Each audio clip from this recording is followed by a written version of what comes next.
Berjumpa kembali mahasiswa TI semester 1 ya, TI 11, memasuki minggu yang ke-6 mata kuliah algoritma. Nah, di minggu yang ke-6 ini saya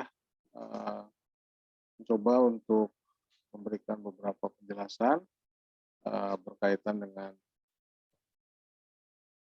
latihan yang sudah saya kerjakan di minggu yang kelima ya, minggu yang lalu, kemudian juga beberapa yang nanti perlu kita lihat ya, kita koreksi, dan penjelasan di minggu ke-6 secara singkat untuk tentang perulangan. Ya, sebetulnya sudah kita singgung di 2 minggu terakhir sebagian tentang perulangan ya, hanya memang belum begitu detail ya. Jadi secara umum saat kita menjelaskan lalu tentang counter dan akumulator ya, sebetulnya itu sudah include ya.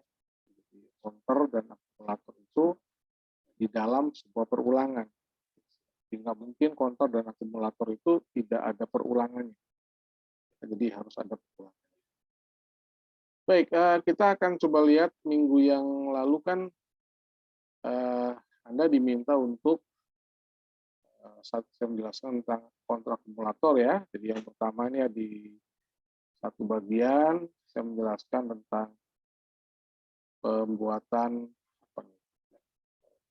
flowchart ya, flowchart untuk mencetak 10 bilangan ganjil yang pertama ya, beserta total nilai bilangan.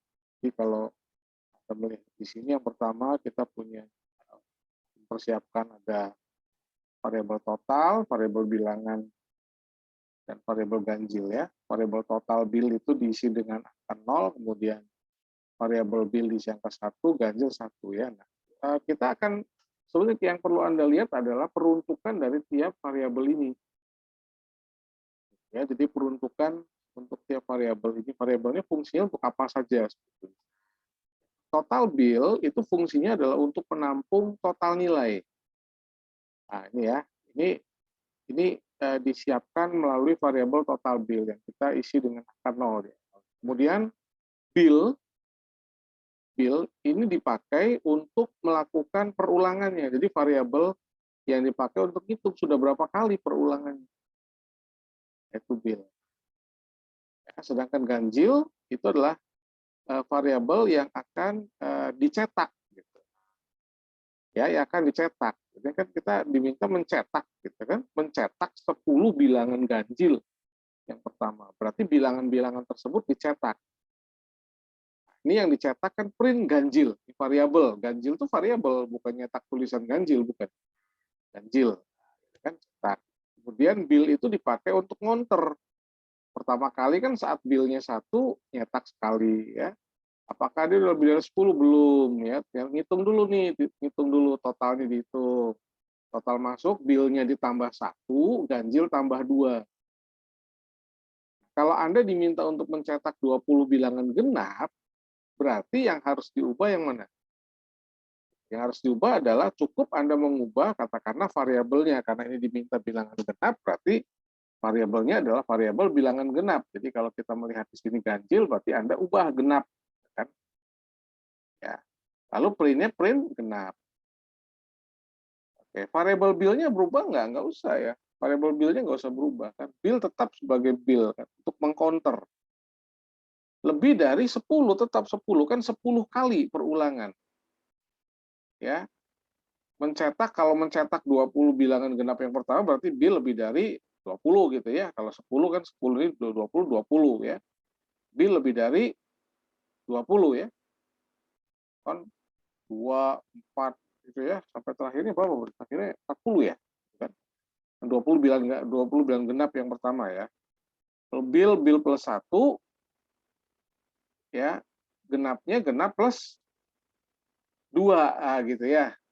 Genap plus 2, bilnya lebih dari 20. Nah, gitu kan. Ini ya. Nah, ini ya kalau saya lihat dari jawaban-jawaban sih sebagian besar sudah oke lah ya, sudah ngerti ini. Kita lihat.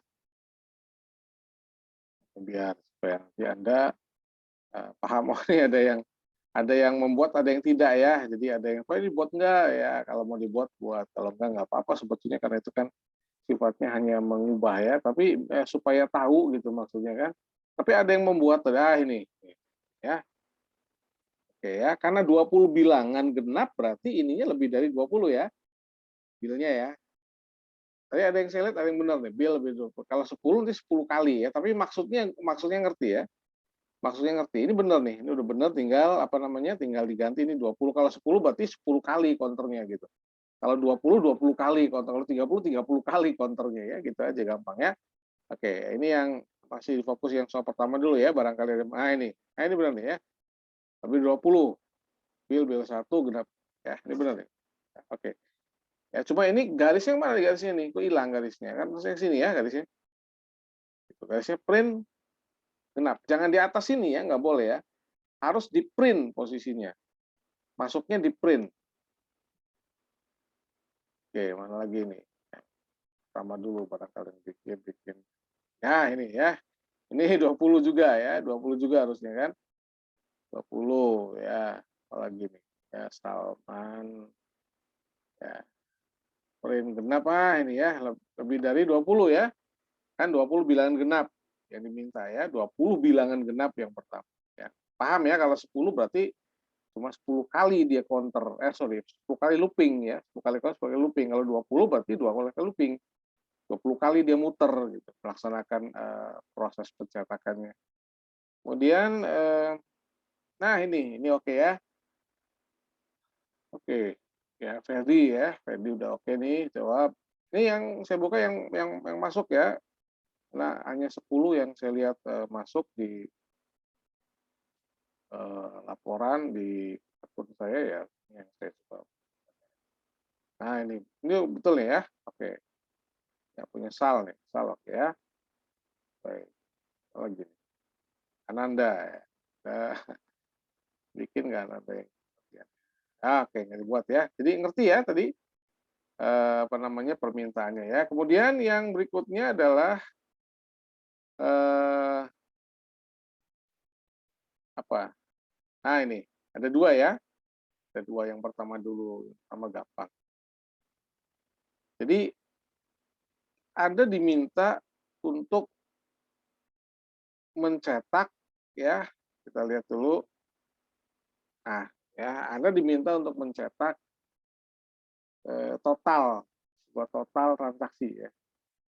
Jadi kita input dari nanti masukan ada 4 variabel.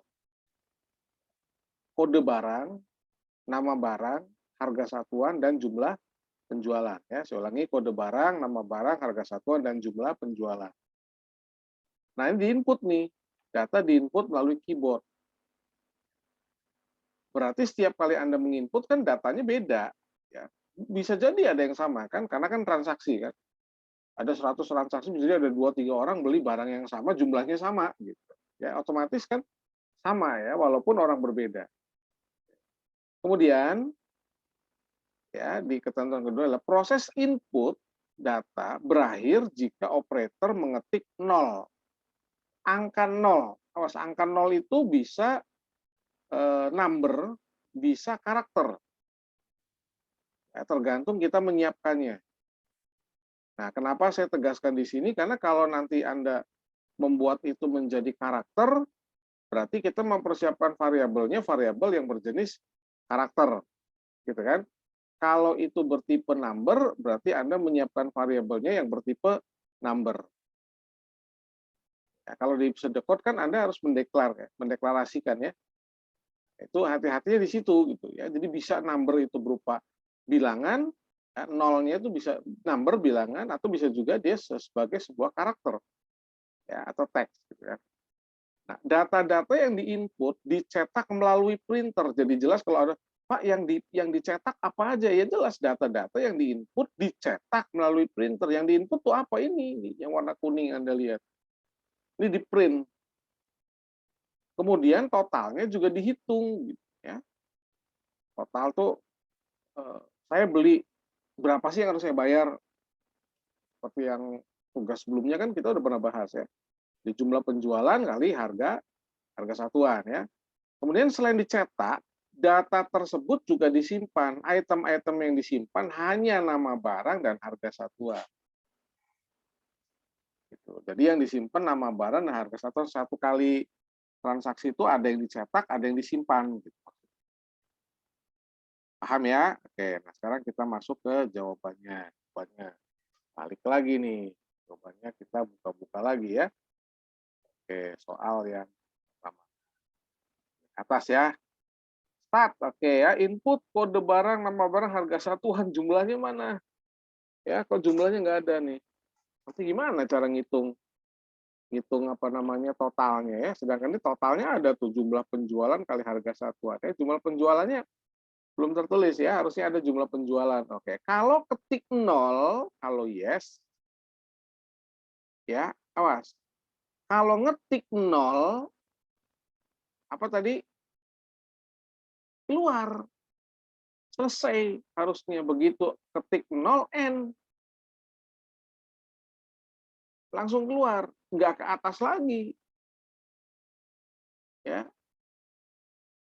paham ya? Jadi ini kalau ngetik 0 dia nginput lagi, ngetik 0 dia minta nginput lagi. Harusnya begitu kita ketik 0 dia quit, kita keluar. Ya, ke bawahnya bener ya, ini total dihitung, simpen nama barang harga satuan, ya. Lalu mana yang dicetaknya? Nah, kan cetak tadi kan ya. Nah, cetak ini semua nih, kode, nama, barang, satuan sampai totalnya dicetak. Ya. Baik. Ini kode oke semua. Ya. Selesai semua. Kemudian kode 0 ini ya, kode 0 selesai dia. Kalau tidak total dihitung, print kode barang, nama barang ya, simpan ya, balik lagi ke mulai lagi. Ya, ini benar nih ya. Ini punya Febri oke nih. Ini store ya, ini yang disimpan, yang dicetak. Baik, ya, yang lainnya ya silakan nanti menyesuaikan ya. Secara umum sih kalau saya lihat ya nggak ada masalah. Ah, ini juga benar ya, penampakannya sih benar. Nah, benar ya. Oke ya, ini punya apa? Punya Siti ya.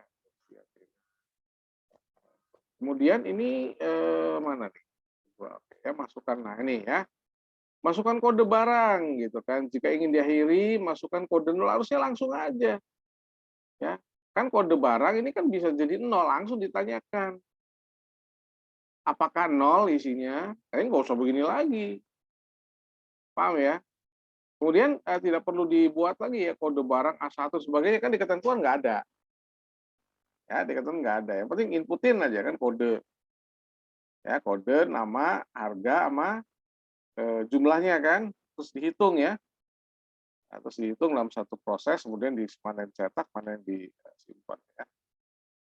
Oke, ini ya kalau barang 0 ya selesai, oke ya. Cuman ini nggak jelas mana yang dicetak ya, cetak kasus tadi ini dicetak ya, nama, kode, harga, dan jumlah, ada jumlahnya kan. Ini kan jumlah penjualannya kok nggak diinput. Baik, kurang lebihnya itu ya, kurang lebihnya itu yang di soal yang pertama tadi ya, atau yang belum ada yang belum benar ya silakan dibenerin ya. Baik. Oke, sekarang soal yang ketiga ya. Soal ketiga kita lihat dulu. Ini juga sebetulnya sih udah nggak ada masalah nih karena sudah pernah saya ilustrasikan malah ini pakai Excel ya. Oke, ini ya. Nah, ini. Jangan terjebak Anda menuliskan di dalam algoritma Anda. Sebetulnya sih boleh-boleh saja ya, tapi kalau Anda sudah memahami tentang istilah sekuen, bahwa kalau kita melakukan selection gitu kan dalam pemilihan, maka yang akan dikerjakan itu hanya satu proses. Satu proses yang sesuai dengan apa? Dengan nilai yang diuji. Jadi kalau nilai yang diuji sesuai itu yang dikerjakan kan. Kalau tidak, apakah dia langsung mengerjakan pilihan terakhir kalau hanya 2 pilihan, ataukah apa? ada else if, gitu ya. Nanya lagi yang kedua, yang ketiga, dan seterusnya sampai tinggal satu pilihan. Nah, di sini kan kalau kalau Anda lihat, Anda diminta untuk memasukkan apa, sedekod ya. Ini kan Anda buatlah sedekod, jelas ya, sedekod untuk menyelesaikan kriteria ya. Ya kalau Anda mau bikin pakai flowchart boleh lah, sebetulnya gampang. Nanti mau backup sedekod tuh tinggal deklarasi, deskripsi gitu aja ya. Gampang bener kan. Nilai 85A. Kalau nggak lebih dari sama 85 kan berarti di bawah ini kan. Bisa di 80, 75 dan sebagainya. Artinya nggak perlu Anda menuliskannya seperti ini dalam decision-nya. Sebagian besar mestinya begini nih. Sebagian besar ya. Oke, kita lihat ya. Kita coba lihat dulu supaya Anda bisa lebih jelas. Oke, satu ya. Nah, dulu nih. Nah, tuh kelihatan kan. Ya, input nama nilai kan. Apakah nilai lebih dari 85? Ya, mana yanya mana tidaknya harus jelas ini. Harus ada keterangan ya. Wah, kan udah ngerti sendiri, wah nggak boleh ya. Flowchart harus jelas. Mana ya, mana tidak harus jelas ya. Oke ya, berarti ini ya. Kalau ya kriteria A harus ada sama dengan A. Ya, atau pakai panah kiri atau sama dengan dah boleh ya. Jadi nggak boleh begini ya. Ini proses ini. Variabelnya diisi, ngisi variabel. Kemudian yang terakhir, Anda nggak perlu pakai selection, nggak perlu. Kan kalau udah nggak memenuhi yang pertama, kedua, ketiga, keempat, pasti yang kelima yang dipilih kan. Pasti E. Kecuali kalau kita membandingkan kode. Nah, kalau kode tuh disamakan gitu loh. Dibandingkan. Ya. Matching nggak? Ya. Kalau membandingkan kode. Tapi kalau kita mengukur nilai sebuah angka, ya itu berjenjang aja. Jadi kita nggak perlu nih nilai kurang 85, nggak perlu. Kalau Anda tulis nilai lebih sama dengan apa itu, bawahnya mana nih, batasan keduanya berapa, lebih dari sama dengan itu, cukup tulis nilai lebih dari sama dengan 70, nilai lebih dari sama dengan 55, nilai lebih dari sama dengan 40 dan sebagainya. Nah, kurang dari 40-nya nggak usah ditulis. Nanti paham ya? Oke ya, ini masuk halaman 2 output. Oke ya. Yang lainnya juga sama ya. Ah, ini jangan kurang dari sama dengan, kebalik ini. Lebih dari sama dengan. Ya. Kalau kurang dari sama dengan berarti berapa? 60 dapatnya B dong. 50 dapatnya B. Ya, awas nih salah ya lambangnya nih. Oke, ya. Jangan hati-hati jangan salah nulis. Itu ya, kalau salah nulis waduh ya. Oke, nah ini ya, kalau A ya, kriteria A, kriteria B, C, 40. Nah ini, oke. Ya, ini siapa nih? Ya, benar. Ya, Siti ya. Oke itu tadi. Ya. Terus mana tadi? Ini pakai pseudocode nih, pseudocode ya. Algoritma nama string oke, kriteria string oke ya, deskripsi input, input if nilai menerima kriteria A benar. Else if jangan nggak usah begini tadi ya, langsung lebih dari sama dengan 70 ya, lebih dari sama dengan 55, lebih dari sama dengan 40. Gitu ya. Oke, ini ada yang langsung pseudocode nih. Enggak apa-apa kan di perintahnya memang pseudocode ya. Nah, ini juga sama ya, juga sama nih. Tuh ya. Yang tadi saya bilang hampir sebagian besar nulisnya begitu. Ini benar nih. Ya, ini benar ya. Nah, gini. Oke ya. Baik, yang lainnya silakan disesuaikan ya. Nah, itu tadi kita sudah bahas di latihan yang minggu lalu plus apa namanya bagian-bagian mana yang memang nanti harus diedit oleh Anda supaya nggak salah ya. Barangkali Anda ketemu lagi dengan konteks yang sama, berarti cara menjawabnya, cara menuliskannya sudah tahu gitu ya, way out-nya bagaimana. Nah, sekarang kita akan coba lihat di minggu yang ke-6 ya, materi kita minggu ke-6 ini singkat aja lah sebetulnya ya, saya nggak usah bikin panjang-panjang gitu. Karena perulangan itu sebetulnya memang selalu ada di dalam algoritma ya. Kita nggak mungkin tidak menggunakan perulangan dalam sebuah aplikasi kan. Jadi kalau yang namanya perulangan itu kan dimulai dari eksekusi algoritma yang sifatnya sekuen ya. Baris per baris kan, mulai dari baris 1, 2 dan seterusnya.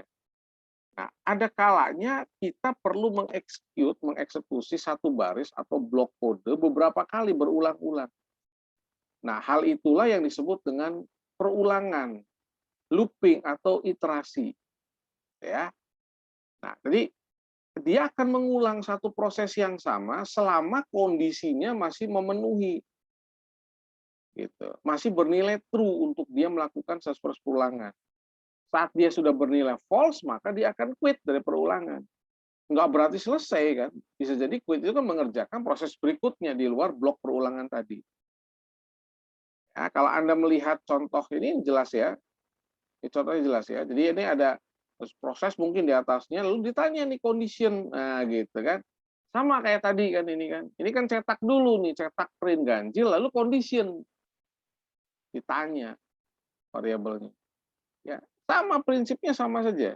Ya, ini kalau Anda lihat juga sama aja. Kalau kita balik lagi ke tadi konteks untuk melakukan perulangannya ya jelas ya ini ada condition. Ya mau condition taruh di bawah boleh ya. Sebetulnya sih hanya beda beda persepsi saja karena nanti di dalam dalam algoritma di Python itu kita punya punya ada dua yang kita gunakan nantinya adalah ada for dan ada while do. Ya, jadi apa bedanya for dan while do ya? Kalau for itu apa namanya? Dia akan mengerjakan sampai kondisi terpenuhi, sampai kondisinya false, gitu ya. Jadi minimal dia mengerjakan dulu satu kali, sedangkan while itu bisa jadi gini, bisa jadi nggak ada yang dikerjakan gitu. Kalau kondisi awalnya sudah tidak terpenuhi, itu bedanya for dengan while. Tapi prinsipnya dia mengulang sama, ya. Prinsipnya mengulang. Ya, kalau kalau kita lihat pada gambar jelas ya, pada gambar hampir sama dengan di pertemuan yang Anda lihat ya. Kalau kita lihat munculkan lagi, nah ini kan ya hampir sama ya. Ada condition katakanlah ya, ada kemudian ditanya ya ada satu proses apapun di atasnya lalu ada condition ditanya bagaimana keadaannya ya. Kalau sesuai berarti kalau kalau sesuai dengan kondisi ini berarti apa, kalau tidak berarti apa. Ya, sama ya, itu sama aja kan. Nah, hampir sama dengan kalau Anda begini, ini ada condition, ya, ada conditional code. Jadi bentuknya bagaimanapun dalam perulangan itu selalu ada satu kondisi yang harus dipenuhi dan ada pilihan iya dan tidak, true or false. Nah, true-nya itu apa yang dikerjakan, false-nya apa yang dikerjakan. Itu perulangan ya.